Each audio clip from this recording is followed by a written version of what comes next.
السلام علیکم۔ آئیے ان باتوں کو دوہرا لیں جو ہم نے اب تک سیکھی ہیں۔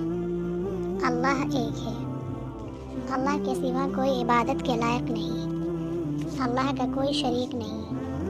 ہمارے پیارے نبی پاک کا نام حضرت محمد مصطفیٰ صلی اللہ علیہ وسلم ہے۔ کلمہ طیبہ لا الہ الا اللہ محمد الرسول اللہ دین اسلام کا پہلا کلمہ ہے۔ کلمہ طیبہ پر یقین رکھنے والا مسلمان ہوتا ہے۔ تعوذ پڑھنے سے ہم اللہ تعالیٰ کی پناہ میں آ جاتے ہیں۔ قرآن پاک کی تلاوت شروع کرنے سے پہلے ہمیں تعوذ پڑھنا چاہیے۔ تعوذ پڑھنے سے ہم شیطان کے شر سے محفوظ ہو جاتے ہیں۔ بسم اللہ الرحمن الرحیم کو عربی میں تسمیہ کہتے ہیں۔ ہمیں ہر کام بسم اللہ پڑھ کر شروع کرنا چاہیے۔ بسم اللہ پڑھنے سے کام میں برکت ہوتی ہے۔ ہمیں اپنے پیارے نبی حضرت محمد صلی اللہ علیہ وسلم پر بار بار درود و سلام بھیجنا چاہیے۔